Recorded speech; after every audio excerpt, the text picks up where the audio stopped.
She was just another passenger waiting for her flight, a distinguished black woman in simple clothing.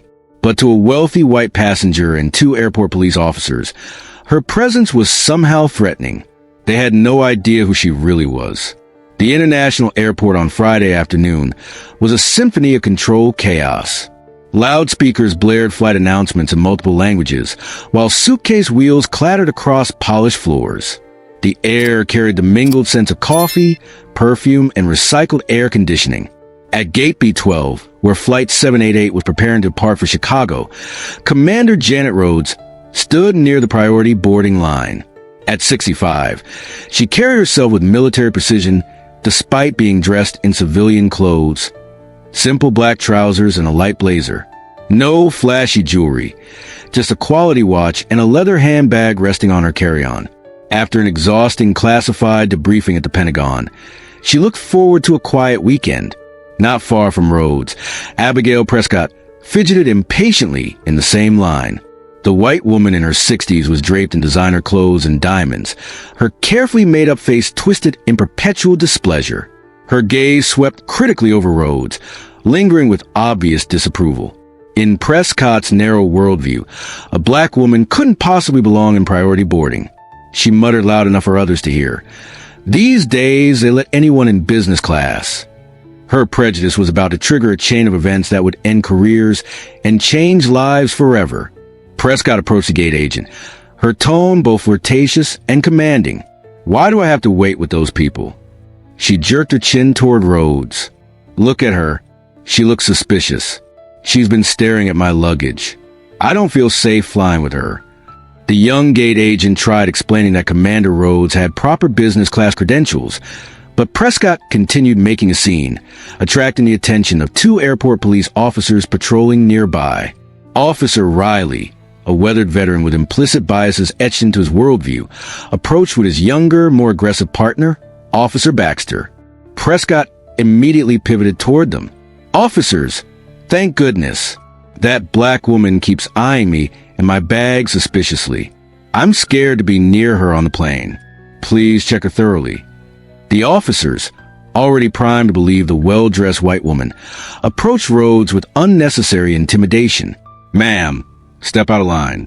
We need to talk to you, Riley demanded, his voice lacking basic respect. Rhodes complied calmly, stepping aside with military discipline. What seems to be the problem? Officers, we received complaints about suspicious behavior. I need to see your ID and boarding pass, Riley stated bluntly. Rhodes produced her identification and business class ticket without protest. These are my documents, all in order. May I ask what specific suspicious behavior I'm being accused of, and who made this complaint? Baxter interjected aggressively. Just answer questions. Don't ask them. Your attitude is only making things worse. Riley examined Rhodes' identification with obvious skepticism.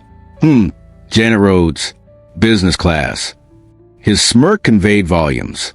How exactly does someone like you afford this ticket? What do you do for a living?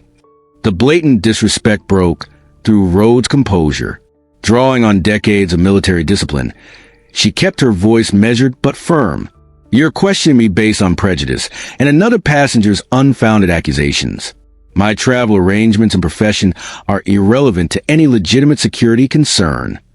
She looked directly at both officers, her posture straightening unconsciously into commanding presence that had led elite military operations.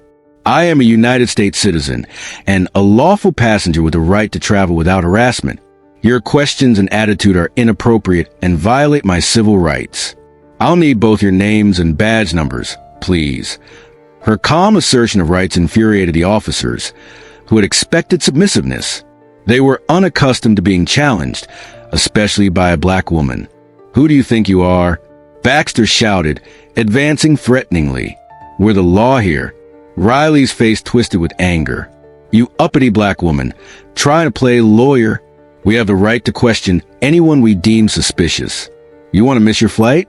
Or maybe spend some time in a cell? Their voices escalated, racial slurs now clearly audible to the stunned crowd gathering around Gate B12. The gate agent attempted to intervene, but was dismissed with a threatening gesture from Riley. Prescott watched from nearby, arms folded across her chest, a satisfied smile playing on her lips. She had achieved exactly what she wanted: public humiliation of the black woman who dared occupy the same privileged space as her. Rhodes maintained her composure, though the public degradation cut deeply. Your actions have crossed all legal boundaries. You will be held accountable. Let's see who's accountable, Riley sneered. You're under arrest for disturbing airport operations and obstructing officers on duty. Before Rhodes could respond, Baxter lunged forward, grabbing her arm roughly. When she flinched but didn't resist, he twisted her arms behind her back with unnecessary force. You have no legal grounds for this, Rhodes stated clearly, her voice carrying across the now silent gate area. Release me immediately. Baxter ignored her, pulling handcuffs from his belt. The metal clinked coldly as he tightened them around her wrists, deliberately making them too tight. The cuffs bit into her skin, but Rhodes refused to give him the satisfaction of showing pain. The entire scene unfolded before hundreds of passengers. A decorated military commander handcuffed and publicly humiliated solely because of her race, and another passenger's malice. It was a stark display of institutional racism that shocked most onlookers into speechless inaction. Move it, Baxter commanded, shoving Rhodes forward. They began marching her through the terminal, not toward the boarding gate, but toward the airport police station. It was a walk of shame through crowded corridors, with Rhodes handcuffed and surrounded by officers. She held her head high, maintaining the bearing that had commanded respect in military operations worldwide.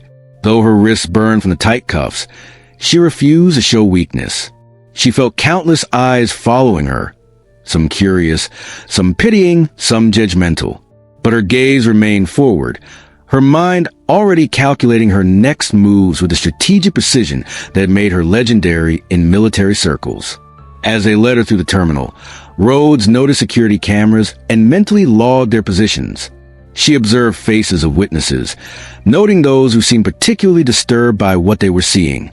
She maintained awareness of her surroundings through years of battle-honed instincts. They finally reached a small police station tucked in a corner of the vast terminal. The officers pushed her inside to a processing desk where another officer sat looking bored. Got a troublemaker, Riley announced, handing over Rhodes' identification. Needs processing. The desk officer began the routine process of entering information into his computer. Name, Janet Rhodes. Age, 65. Address. He continued mechanically through the fields. After entering the basic information, the officer asked, Occupation?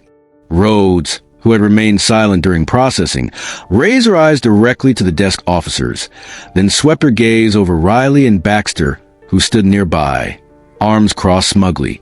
They had no idea of the storm about to break. Her voice came out clear, composed, and ringing with unmistakable authority. I am Commander Janet Rhodes, Navy SEAL Special Operations Group and Department of Defense Special Advisor. The small room fell into sudden, shocked silence. The desk officer's pen clattered to the desk. His eyes widened as he stared at the black woman before him, then frantically looked back at her identification, then up again. Commander of Naval Special Warfare, one of the highest-ranking women in elite special operations, an advisor to the Pentagon itself. Cold sweat broke out on his forehead as he realized the magnitude of what had just happened under his watch. But the desk officer's reaction paled compared to Riley and Baxter's. The smirks vanished from their faces instantly, replaced by a sickly pallor. Their eyes grew wide with dawning horror as they realized who they had humiliated, handcuffed, and dragged through the airport. They had assaulted a military commander, someone who had led combat operations, who had the ear of generals and admirals, who possessed security clearances they couldn't imagine. Someone whose single word could end not just their careers, but potentially their freedom. Commander, we didn't, Riley stammered. His earlier arrogance evaporated. This is a terrible misunderstanding. Baxter began trembling visibly. Please, we had no idea. We were just responding to a complaint. Rhodes regarded the panicking officers without emotion. She had faced enemy fire with less fear than these men now showed. Remove these handcuffs immediately, she ordered, her voice conveying decades of command authority. The desk officer fumbled for keys, hands shaking as he unlocked the cuffs. Angry red marks revealed how tightly they had been applied. "Now," Rhodes continued, rubbing her wrists, "contact the following people immediately: the airport police chief, the senior duty officer at the Pentagon's military liaison office, and the Naval Special Warfare Command duty officer. Tell them Commander Janet Rhodes requires their immediate presence regarding a serious civil rights violation and abuse of power incident."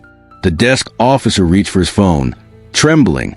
Within 20 minutes, the small police station transformed into a crisis center. The airport police chief arrived first, face ashen, when briefed about what had transpired.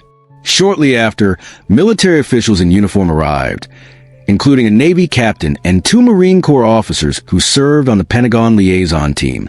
The atmosphere became electric with tension.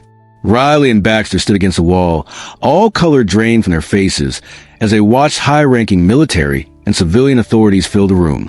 The airport police chief, after a brief consultation with Rhodes and the military representatives, made an immediate decision. Riley and Baxter were suspended on the spot, their weapons and badges confiscated. "Your actions today represent the worst violation of public trust and abuse of authority I've ever witnessed," the chief stated gravely. "You're suspended pending full investigation, which will likely lead to termination and criminal charges." An internal affairs team was ordered to immediately secure all evidence: security camera footage from Gate B12, body camera data from both officers, and statement from airline staff and witnesses. "We also need to locate and detain Abigail Prescott for questioning," Rhodes advised. "She knowingly made false claims that triggered this incident. If she's already boarded, authorities at the destination should be notified to question her upon arrival." The chief nodded and issued the order. The naval officers stood protectively near Rhodes, their presence a clear message that the military stood united against the mistreatment of one of their senior commanders. Riley and Baxter watched their careers and freedom disintegrate before their eyes, all because they had acted on prejudice rather than principle. The investigation proceeded with unprecedented speed and thoroughness. Airport security footage showed the entire incident in damning detail. Body camera recordings captured every racial slur and civil rights violation. Witness statements, including those from the gate agent and nearby passengers, provided overwhelming evidence of discriminatory treatment. Prescott was detained before her connecting flight and questioned about her role. Faced with video evidence and the serious legal consequences of making false reports, her haughty manner crumbled. She admitted to manufacturing concerns about Rhodes based solely on racial prejudice. Within 2 weeks, the airport police chief made his final decision: permanent termination of both Riley and Baxter from the force. But losing their jobs was just the beginning of their troubles. The U.S. Attorney's Office, recognizing the seriousness of civil rights violations against a high-ranking military officer, brought federal charges against both former officers.